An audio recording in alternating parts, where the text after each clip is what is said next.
Good evening, friends.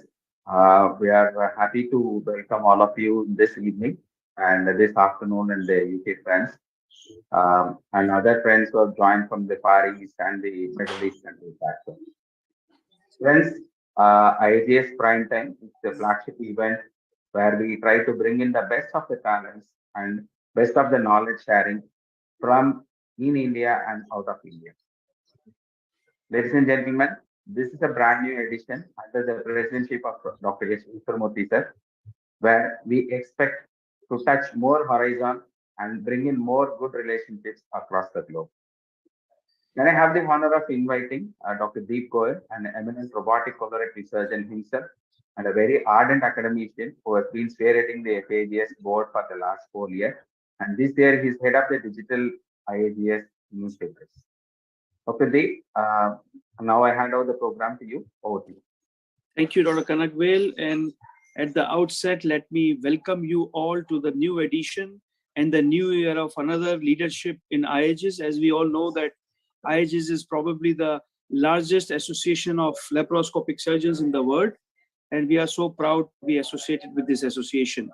And I especially welcome Professor Francis, Dr. Sunil Popat, who is our past president, senior colleague, Dr. Satish Vidya, who is secretary currently, Dr. Ishwar Murthy, who is again taking over as the president, and it is his first digital program.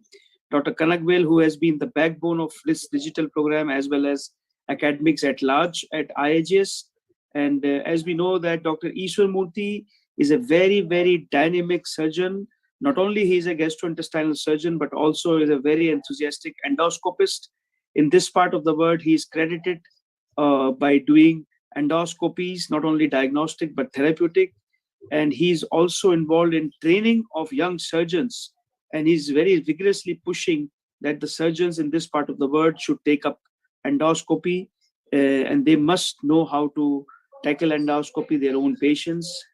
As we are moving now towards laparoendoscopic era, so it becomes even more pertinent for surgeons to grab endoscopic skills, and there is a lot of opportunity provided by IAGES. With this small introduction and words, I would like to invite our current president, dynamic young Dr. Ishwar Murthy. Thank you, Dev, for the kind introduction. My dear friends and ladies and gentlemen, thank you and welcome Professor Nader Francis with our late Professor Woodwardia and all our advisors and trustees and the blessings. We are starting this academic year with all our EC members under the supervision of our Chief Trustee Zamir Baza and advisor Ramesh Agarwala this year for the next 12 months. And all of you know now IAGES is close to, if not 10,000 strong academic body. And it is already collaborating with the ALS GBI, Salisbury, and Pakistan, Maldives. And also we have done various programs with all our SAARC countries. And I'm just taking this reign now from Dr. L.P. Thangavelu to look towards how we can do better and more academic events in the 2023 and 2024. Because this year, we are going to see from the patient's perspective, the safety, and also from our trainees' perspective, how we can make them excel in the art and science of endoscopy and laparoscopy. With these two commitment, we are going to go offline and also online to do all the academic activities. And we have already enumerated with my EC, and we drafted a nice calendar for all of you, dear members. And I am sure all these programs, the basic and advanced laparoscopy, basic and advanced endoscopy programs are already happening across the length and breadth of our country. And we will be traveling to your place to train you in this art. And to do that, I don't think I can do it on single-handedly. Our convener here in the prime time, and also he is going to, Dr. Kanagvel is going to be the FAGES board chairman this time with all his conveners. He is going to the program for a 3-day structured intensive laparoscopic course, which has been happening for so many years. More than 4,000 members have been trained. But this time, we are going to make it improving the quality. We are going to every course when the people are coming. They'll have on day one a pre-test, and on the final day a post-test to see how they are able to improve their cognitive skill. And also, all these 1,000 or odd fellowship candidates, when they come to Chennai at the end of this academic year, they'll have a final gold medal MCQ test where they'll be awarded a 1 lakh rupee from the IAGES. So all these things going to motivate all of you. Please, I'll be posting all the venues. The next venue, of course, all of you might know, in the fortnight, will be going to the cultural place and the spiritual place of Varanasi with all my colleagues, and see the dates and be there. If anybody in that region, please join us. And Dr. Punit is doing a wonderful job.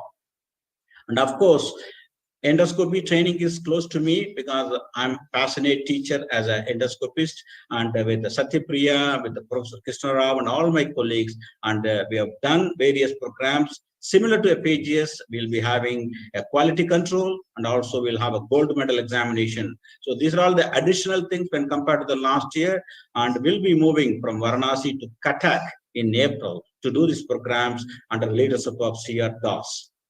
Then, of course, we have more advanced. This time, we are going to do more intensive training of all our surgeons in the arts and science of not only colonoscopy, but also ERCP under the chairmanship of Dr. Govindaraj, with us. All the advisors, all the names, I'm sure you'll know all. They are all very trained surgeons and also conveners. Also, you can see with them, we are going to have one program in my backyard and another one in Rajamundry, which is known for its virtual training capacity in India.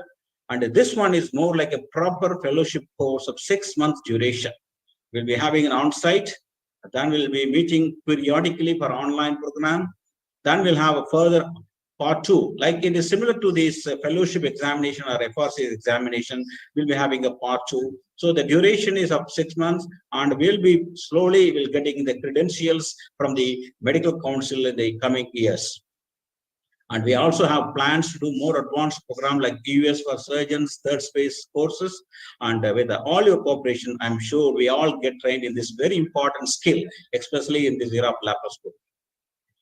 And this one is just to invite you all. We'll be there in our place, the birthplace of the endoscopic training program, IAGES in Erode, 1920-21 for a colonoscopy course we'll be doing.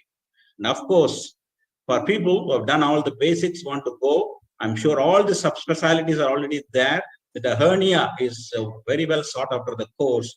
So as you can see the busy slide, we have to involve so many people, so many expertise under the chairmanship of Randeep and with our advisor, Sunil Popat, with all these people in various subspecialties in order to carry out our ambitious program of trying to do so many advanced laparoscopic courses this year.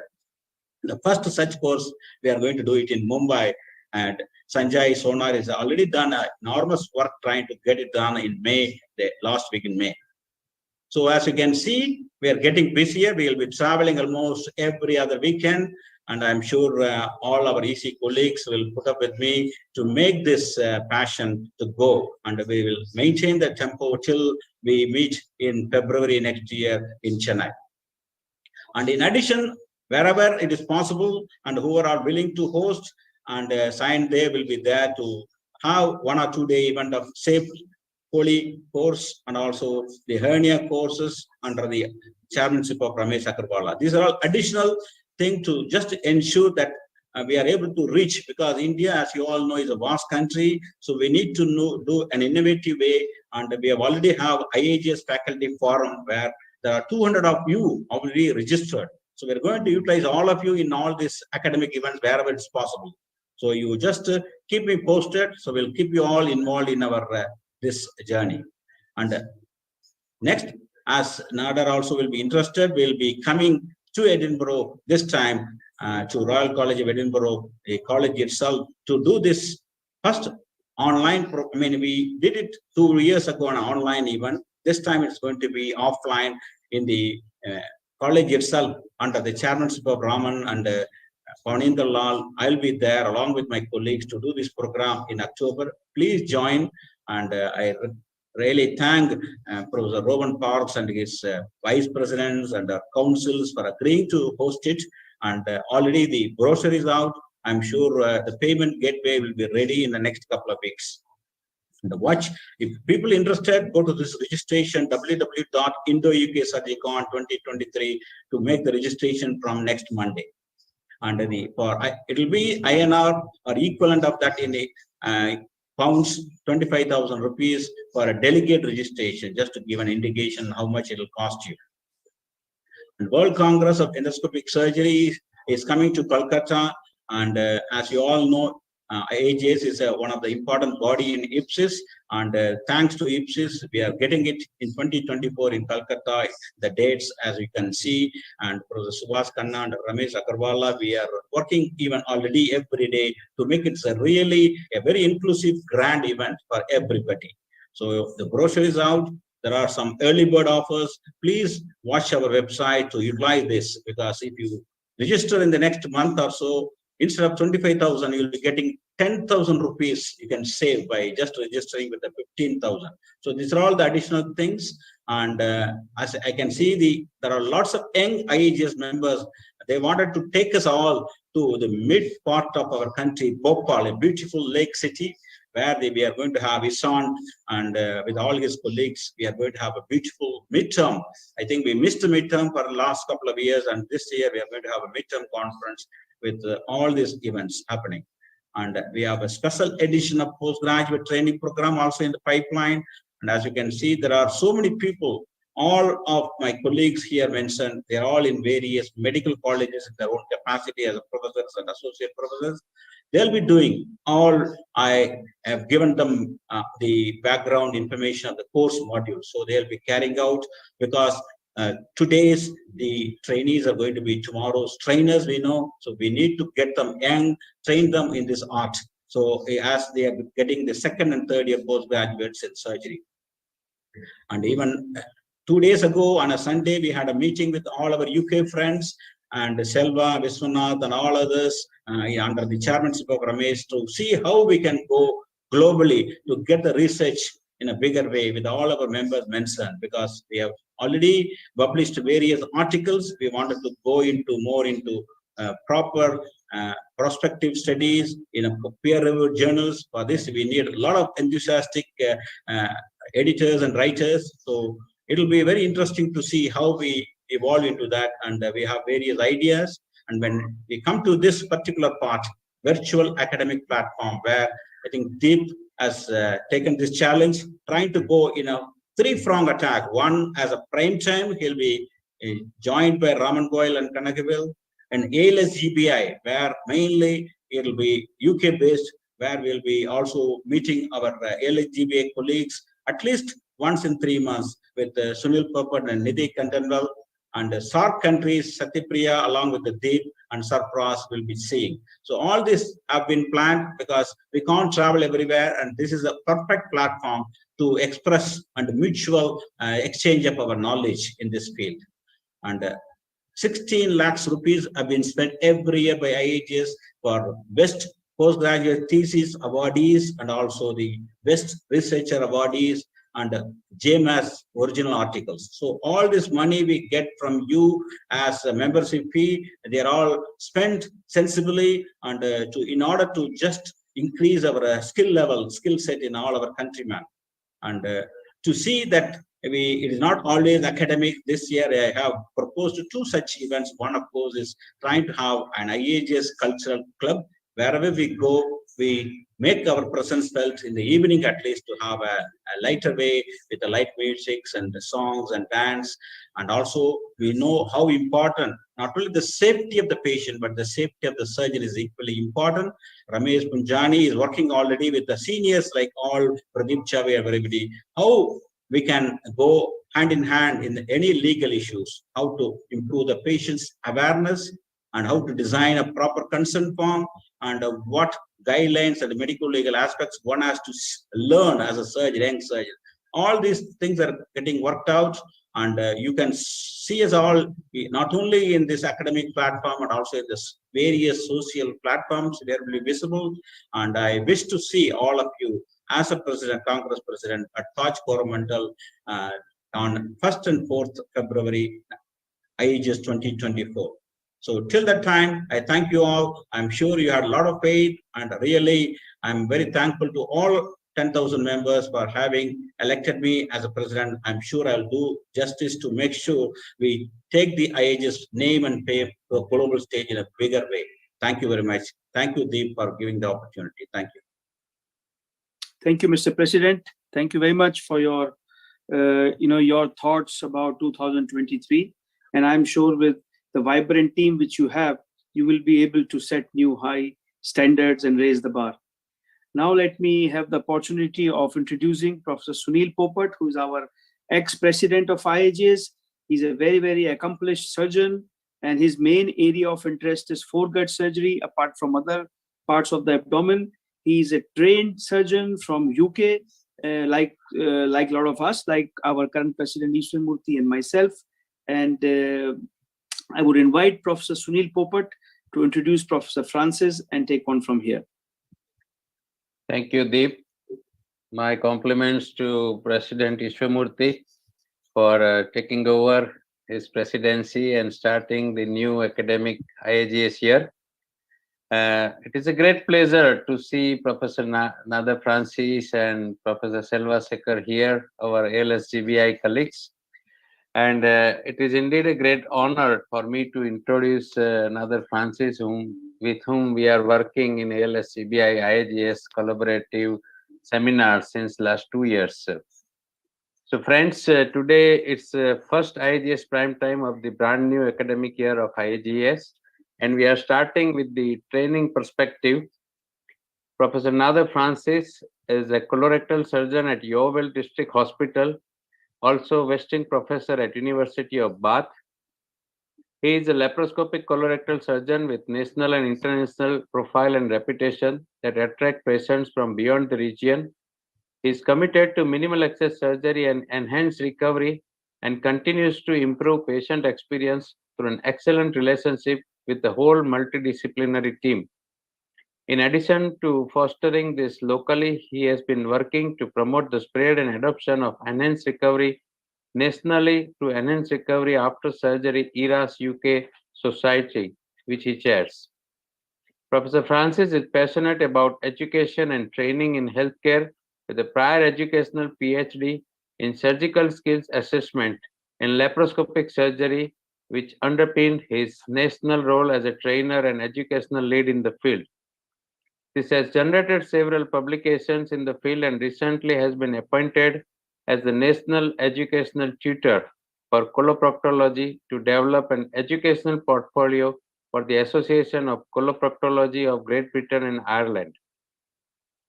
Nader has key research interests in education, colorectal cancer, laparoscopic surgery, and perioperative care, and has been a chief investigator of a number of studies, including 2 NIHR pilot randomized controlled trials investigating optimum analgesia after laparoscopic colorectal surgery and the timing of surgery after chemoradiotherapy for advanced rectal cancer.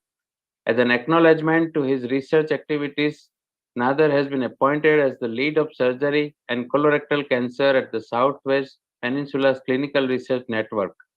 Current research activities also include education and translational research in colorectal cancer surgery.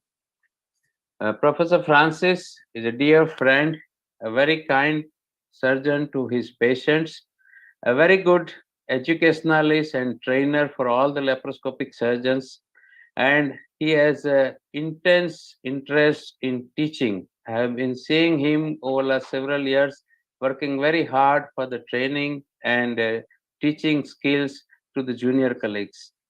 I'm very much thrilled and excited to welcome Professor Nader Francis to this IAGES platform of Prime Time. Professor Francis, welcome to IAGES Prime Time. Thank you very much. I'm so grateful for your kind words. So let me just start to share the presentation.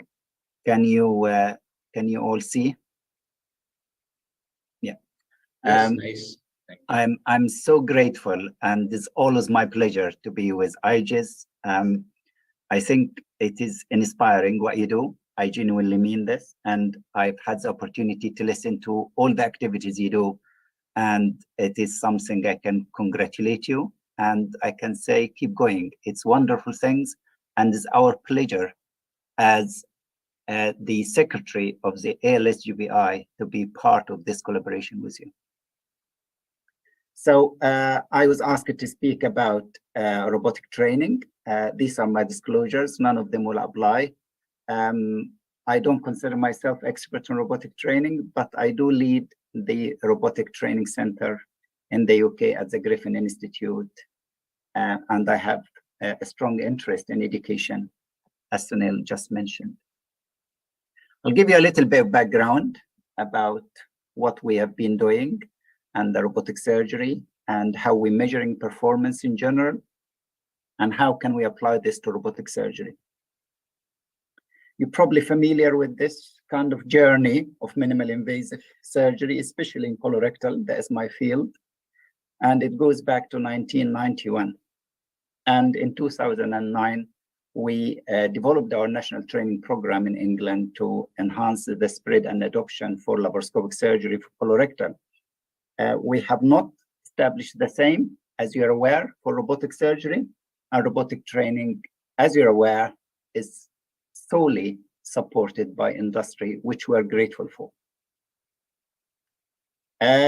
Robotic surgery is quite interesting. It's been there just around 20 years, just over 20 years. And that is the first robotic surgery was done immediately after the FDA approval in 2001. And that was the first gallbladder, transatlantic gallbladder was done straight after, as you could see here in September the 7th, robotically. I will be talking about Da Vinci, but you're aware that there are a number of platforms, and I will not explore the differences about them because I'm not here to compare products against each other. But I think Da Vinci, it is the one has been utilized in the market for a long time, and it has a track record, especially with publication on training and assessment. I have no doubt these publications will, in due course, be replicated on other platforms. As we're aware, the robotic platform, they all based on master-slave manipulation. They will overcome the limitations of restricted manipulation and dexterity, especially with the degrees of freedom compared to laparoscopy, and they have the 3D vision. They have been applied and adopted in many specialties, and quite interestingly, I think they start in cardiothoracic, but prostatectomy definitely in the developed world is becoming more or less always robotically. This table compares robotic versus laparoscopic, and I don't want to go through all the items, but there are a number of advantages, and surgeons prefer robotic, not just for the ergonomics, towards the dexterity, but the ergonomics for the comfort and positioning. It is not free completely for the surgeon from fatigue and some also other musculoskeletal ache, but is much, much better compared to laparoscopy, without a doubt. There are drawbacks. Cost effectiveness, it's one of the major issues to generalize it globally, and that will take long, long time until robotic becomes a standard practice. And once that issue is being resolved, which is the cost effectiveness, I think you all agree at the initial stage for the learning curve, it takes longer time. It doesn't have the current consoles, it doesn't have haptic feedback, which can be quite important. There are also non-technical issues which are linked to early reports and errors. And I will focus in the next few minutes about this because that has been a great area of my research interest about identifying, measuring, categorizing errors and validating these systems with clinical and oncological outcomes. As you are aware, surgical errors usually happen to a number of factors, not a single factor. But that's quite important here, as you could see, the ECRI report that is specified that a lack of robotic training is one of the top risks, top 10 risks to patients. And that's quite important because at that stage, there was no clear structured training pathway in robotic surgery. I did like this slide actually because it took me by surprise. It's about the primitive causes of surgical errors. I think you all agree that surgical errors in general, medical errors, is a major kind of like a major part, sadly, of our morbidities and sometimes our mortalities, healthcare cost, medical legal allegations, all of this. And when it comes to that, it is vast majority of them can be prevented by training and can be prevented by a good curriculum, which we will see it is not just about the technical, because you could see here is about managing negligence, communication, process, adequate planning. So it's not just the training itself, which is something quite important and fundamental part of it. 4 areas to reduce human errors: policy writing training, standardization and simplification, automation, which I'll come to it towards the end of my talk, and improving devices and architecture.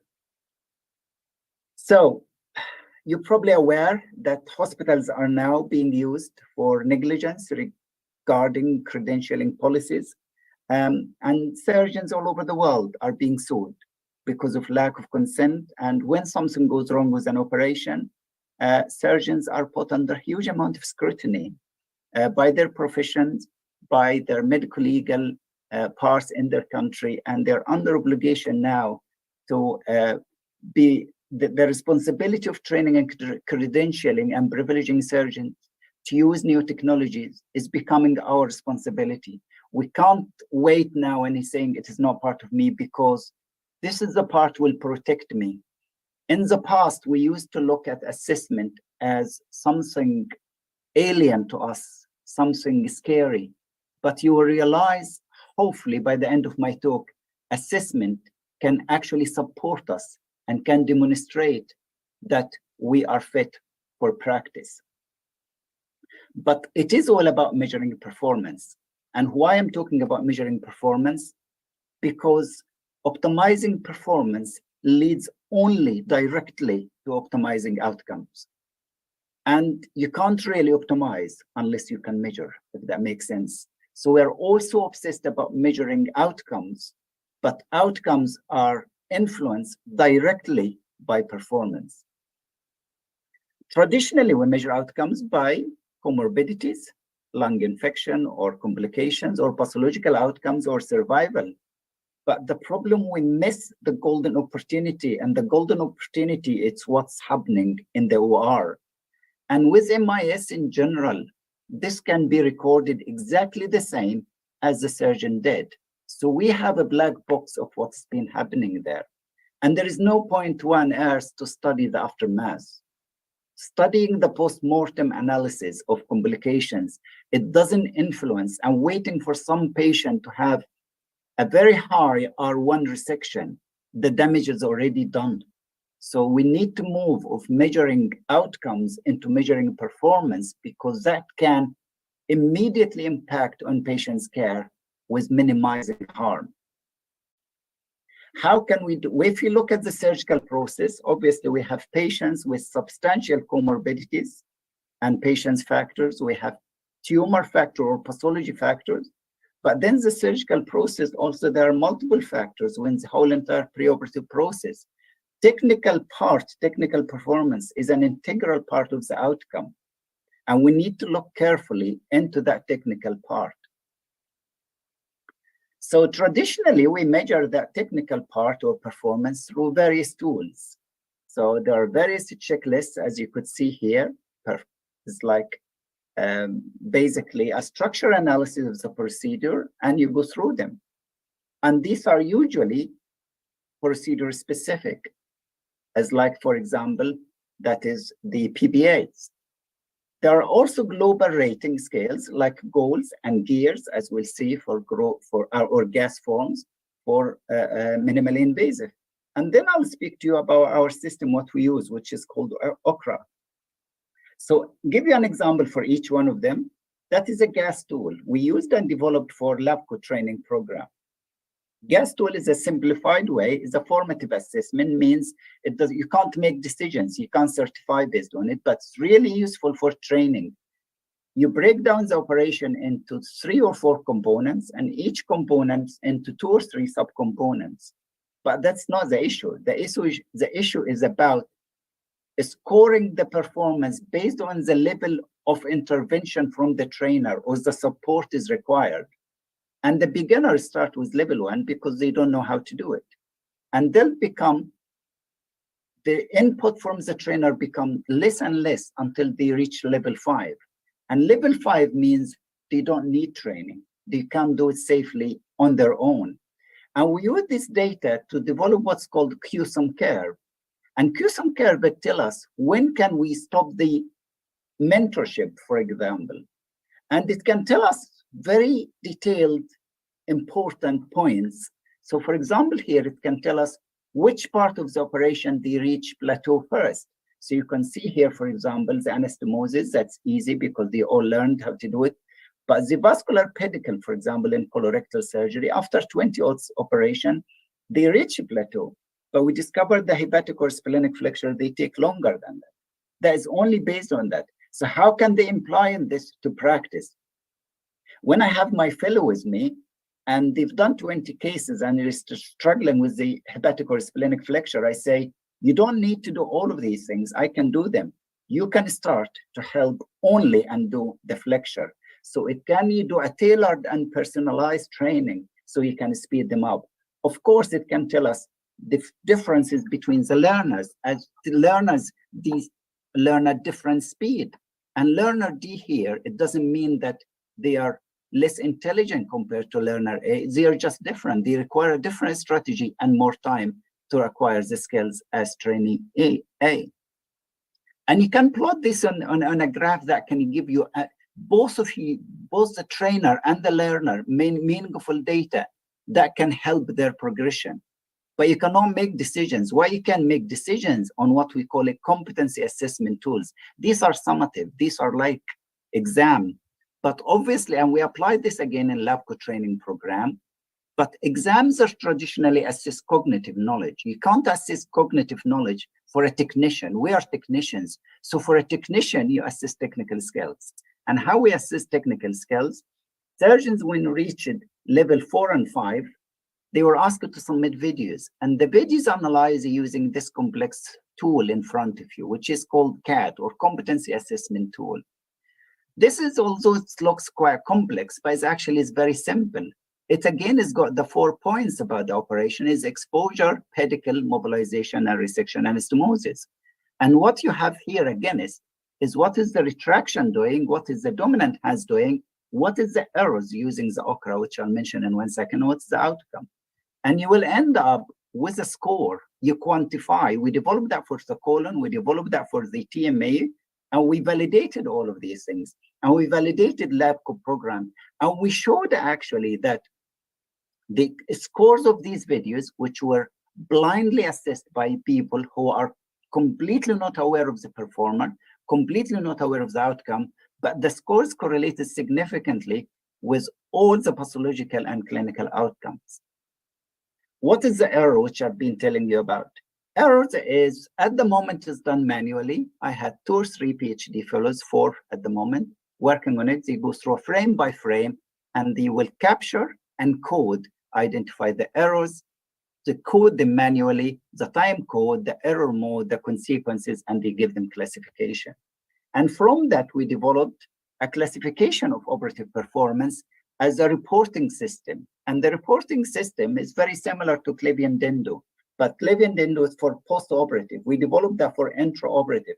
I did that with the IAGES steering committee and executives, so I called this IAGES classification of intra-operative.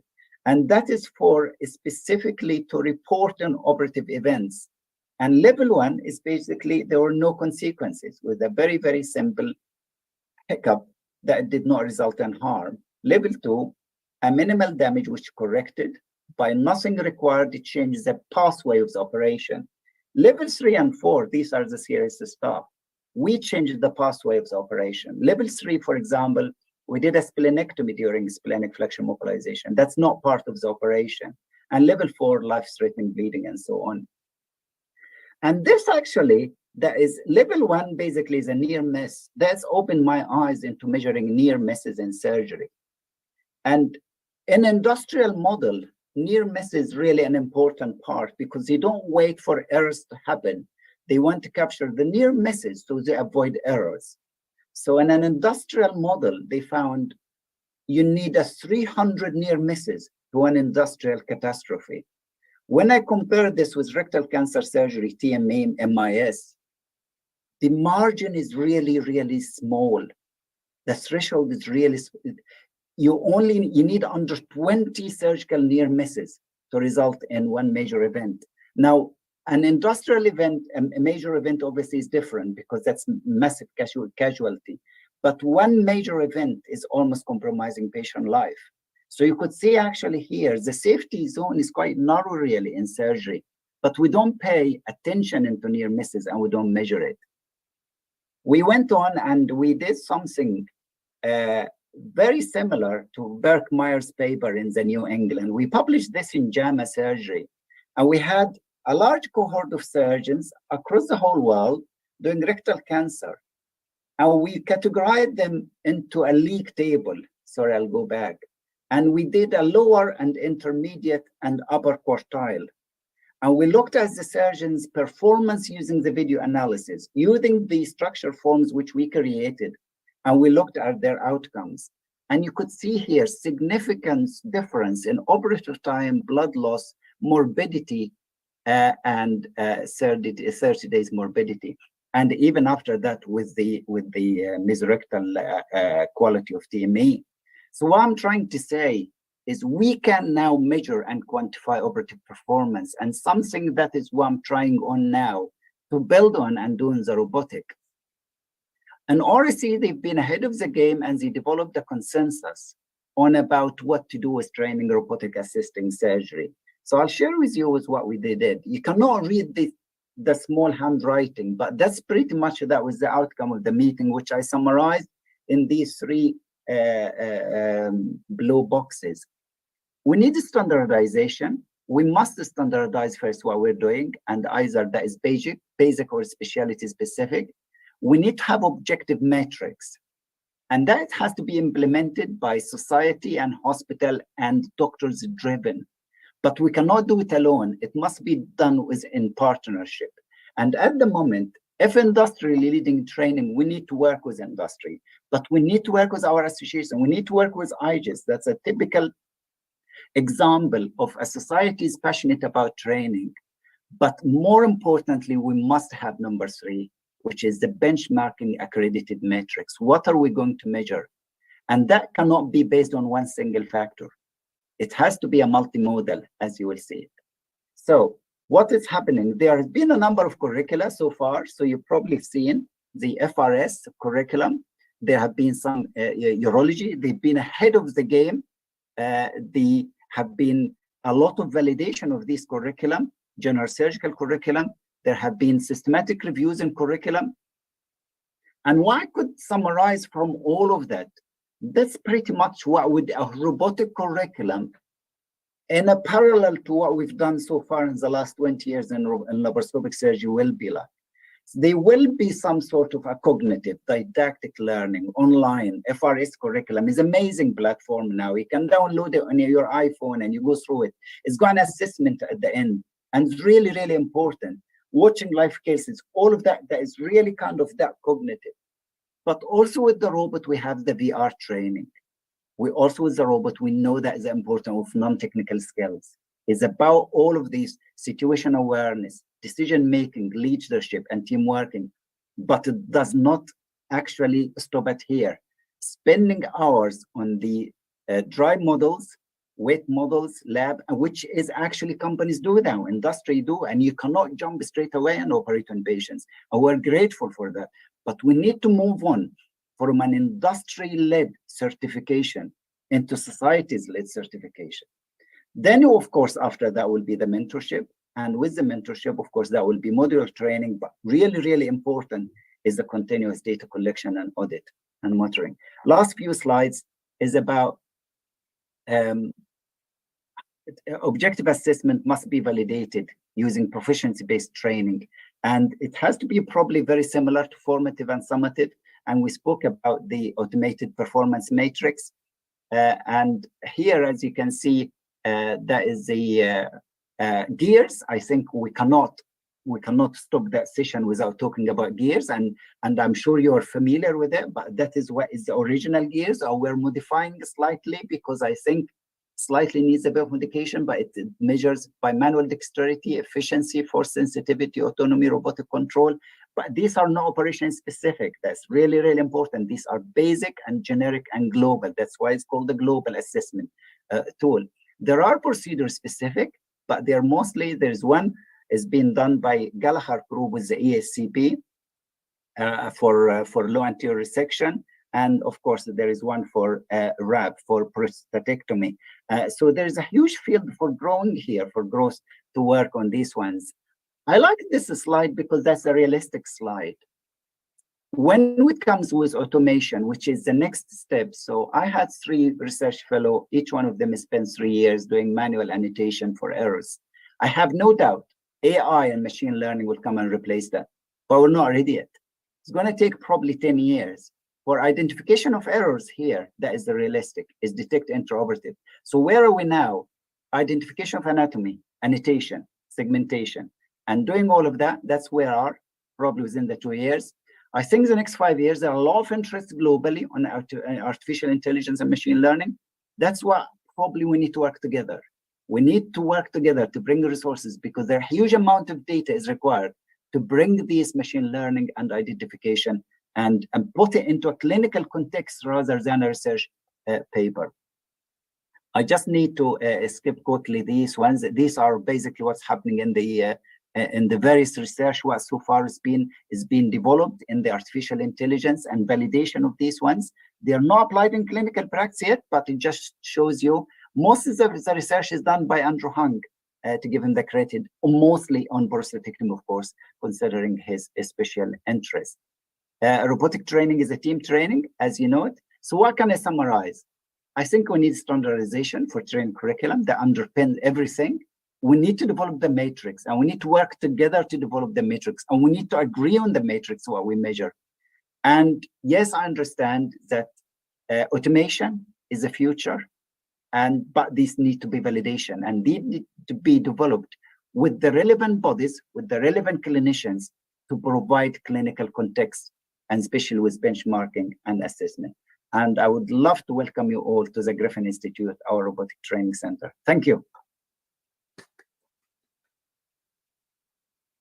Thank you, Professor Nader, for such an enlightening talk.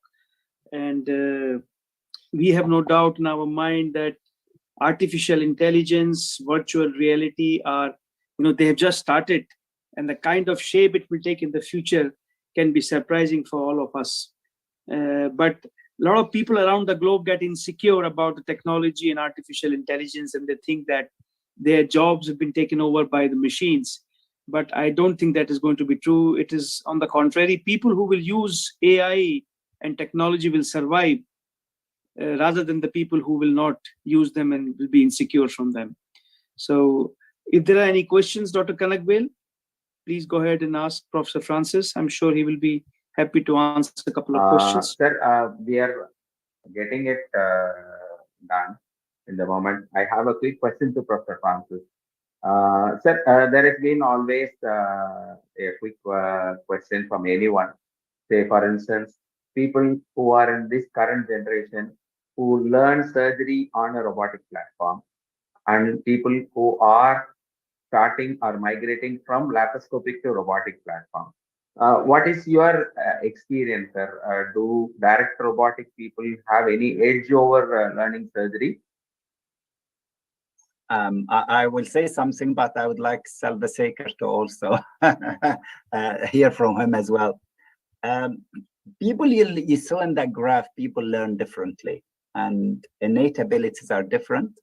There's also age is an essential factor. So my observation here through 800 surgeons being taught robotically at our institution, I would say younger surgeons, they learn it quicker. there are some evidence to say you don't have to be a laparoscopic surgeon to learn robotic, because in laparoscopy, if you try to do the robotic laparoscopically, it takes you longer. So it's quite harder. The more senior laparoscopic, I find it, the more harder you learn a robotic, because you need to kind of like almost re-switch your brain. And you find most of the experienced laparoscopic, when they switch on to robotic, they're trying to do the robotic operation laparoscopically, that is the whole idea of the rationale of the robotic, is to overcome the limitations. So it's quite variable. But what I've seen also example of exceptions of this. I saw a surgeon who is near his retirement, brought a robot, and he just told me that his life, he was bored, he was thinking of retiring, and now he just enjoys every minute on the robot. Listen, I don't have any conflict of interest with that. I don't work with any robotic company, and I'm not here trying to sell robotic surgery, but genuinely, whoever does robots they just enjoy it. So let me give you my example. I have been doing advanced laparoscopy for 25 years. In 2018, when we shifted to the robotic surgery, I always show my first video of low anterior resection. It in fact didn't feel like that I'm doing it for the first time. And this was just after 2 days of the training. So, as you very rightly said, that it may vary for different people. What I find still cumbersome is the time period, because you still feel that I can do the same job very quickly by laparoscopy. But when I sit on the robot, I enjoy every moment, and you feel that, this is the way forward, except the time taken little more than laparoscopy, obviously, for the docking. But I'm sure as you cross numbers, your docking period comes down drastically, and your team gets expert and they do it for you. So things become easier. By the end of the day, is an MIS. When I was referring about using, but the end of the day is the TMA dissection is the TMA dissection, the CMA dissection is the CMA dissection. And of course, the most experienced surgeons, they don't fear that part. In fact, they do have more control. And speaking to surgeons who do complete mesocolic excision, it's quite a scary operation to do laparoscopically, because you don't feel you're in control, which is something quite strange, because robotic surgery, you are physically away from the patient, but you have more control. Do you understand what I mean? Yes, I think it's the camera, the ability of the camera to go so close to the tissue without the smoke bothering you. That's, I think, the winning point in robot. And you have a control of the camera. You can really go very close in the pelvis, especially while you're doing the anterior dissection. Now I'd like to expect comments from President Sir. Yeah, I think it's a very excellent present. I mean, as I am not a robotic surgeon, I'm just thinking, is there any age criteria? See, now I'm 62. You think I can get on the training platform and get trained? I think absolutely. And what is the time span? I mean, is it the quantity of the time you need to allot, or the intensity, or the way it's been trained? How you? Because as Deep said, I've been doing the laparoscopy, endoscopy for the last 25 years. Now we are in the stage where I think it becomes an inevitable. Another 5-10 years, I think more and more robotic surgery is going to happen in India. Lots of platforms. The other thing I wanted is, if you are really a good robotic surgeon, if you go back to a conventional laparoscopy, is it a challenge now? Because you are used to sit and operate. Now you have to go for an appendix to assist for an assistant. So you had some difficult case. Were there any challenge there? I mean, you had the Mercedes. Now you are going to the simple Maruti or something like that. How you see Deep or Nader going backwards? Is it a challenge, you think? I don't know. I was asked that question when the same model more or less is analogy for, do you remember when they say, go, you do a small cut for a gallbladder, and the surgeons who are never trained for open cholecystectomy, or they'll never be able to do open, of course they do. Of course they do. And I was one of the generation, I was trained laparoscopic cholecystectomy straight away. And when I come to open cholecystectomy, of course it is. So I think that going back, reversing to what you've been mastering for years and years, It's like your automatic control of the car stopped and you have to drive manually. But if you've driven manually for 20 years, you're going to drive manually. So I can't see any problem with that. The other thing interesting is robotic actually reduce the conversion rate significantly. That is actually, there are very few evidence-based with robotic, especially when it comes to the cost effectiveness, like bigger studies or clinical, bigger randomized control trial, but there are actually good evidence to show that the conversion rate with robotic is reduced. I think if I have to add on to that, Ishwar, is that if you have been using 3D laparoscopy, then it is not a problem. But if you are using non-3D laparoscopy, going back from robot to laparoscopy can be a problem. Believe me, when now I'm doing workshops, I always ask, do you have a 3D laparoscope before I, demonstrate anything? So that sometimes can be a challenge. But otherwise, as Dr. Francis said, that your perception of the anatomy is so good after laparoscopy and 3D imaging that even when you do a open surgery, you feel that you are in control. And to close down for that one last question, we could see that you've been using tools to quantify the expertise gained by coming into the new platform. And I'm sure these tools are also in the dynamically evolving process. How far we are away from sort of you were talking briefly about the artificial intelligence guidance. I think in colonoscopy, it is already come up in a big way, polyp identification and other things. And I'm sure already there are people who are working on like segmentalization of the steps of cholecystectomy, segmentalization of the steps of appendicectomy. I'm sure segmentalization of the extent of nodal dissection is also come down. So if somebody is missing on something, you will be given an indication that you have not done your station 10 or station 9, it has to be completed.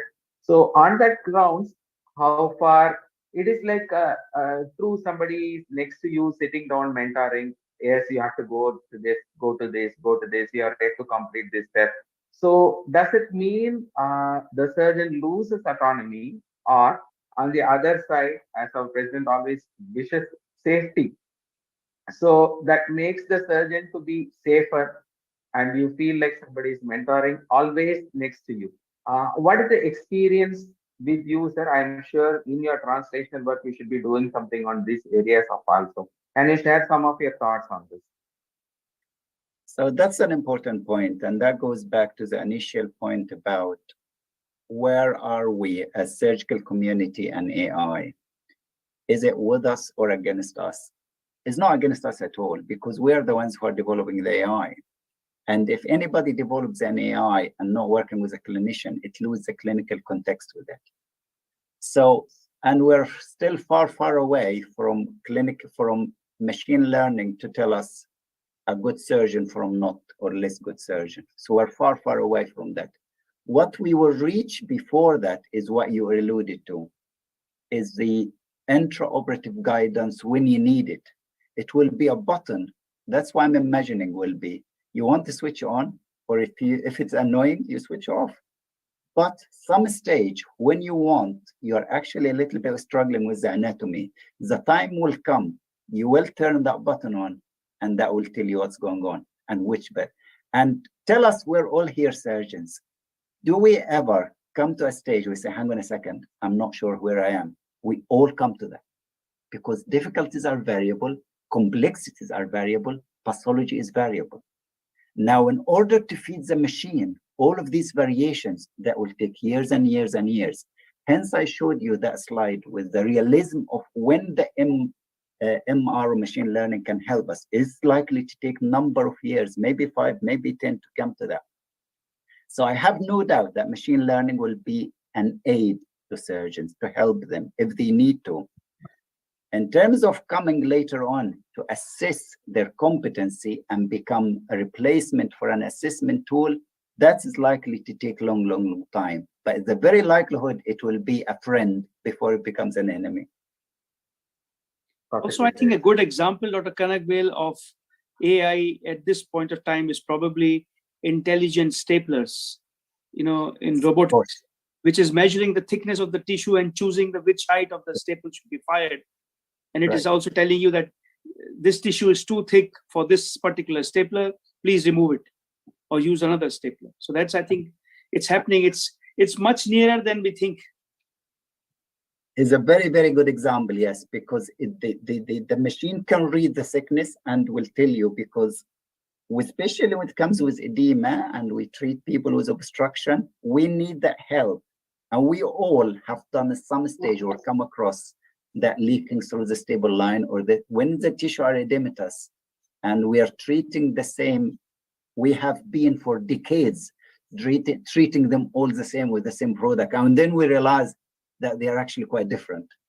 And not each bowel is exactly the same like other bowels. I think we had a really nice evening of a lot of learning and totally newer insights. I'm sure IAGES and the ALSGBA and other colleagues in the European continent also to collaborate, where we have been having a very robust fellowship program, basic and advanced laparoscopy. We also have moved into robotic fellowship programs. But then once these AI assisted things, then the candidate monitoring, surgeon monitoring, and sort of the mentoring becomes a ever available option. So we look forward for more collaborations, and we wish also to be part of few translational research which is happening in your place. So I just would love to share our thoughts, and we wish this prime time sows the right seeds to start translational collaborations across the continent. President, we'd like to hear from you, and then we'll tell the session at close. Thank you, Professor Nader Francis. It's wonderful to have you here, and it's eye-opener for me. I learned a lot.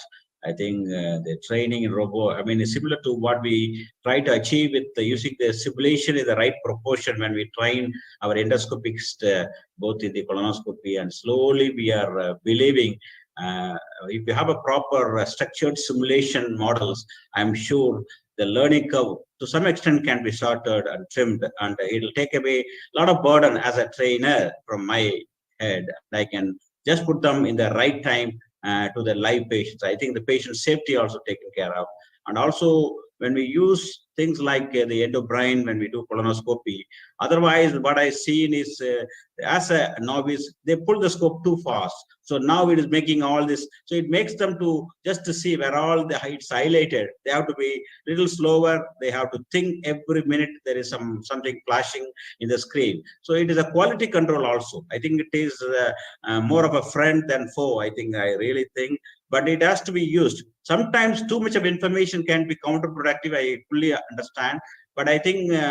I mean, I'm just with the fascination. I'm reading even the robos. I don't know how long it's going to be. A time, I mean, another a decade or so. Even autonomous robo, where the whole procedure can be done by a robo. How far it is possible, time will tell. But I think with all the enthusiasm and energy and the innovations by a process like you are putting, I'm sure day is not far. I think we can get the quality of the highest order and for the our safety of our patients. I think very nice to have you as our first of our many programs in this platform, and we look forward to have more association with you and ALSGPA and all the people across the globe. Thank you, Deep. Thank you, Kanagavel, and Satish Smida for a formal word of thanks. Over to our Honorary Secretary, Satish. Thank you, Professor Ishwaramurthy. Morning shows the day.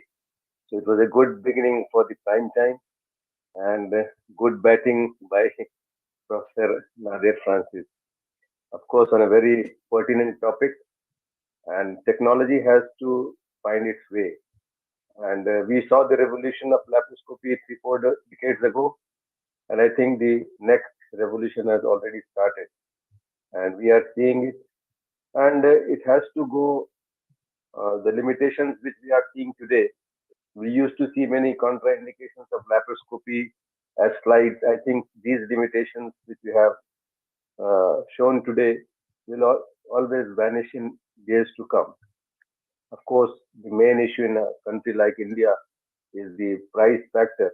And I think the technology will become cheaper and will be available to more people in days to come.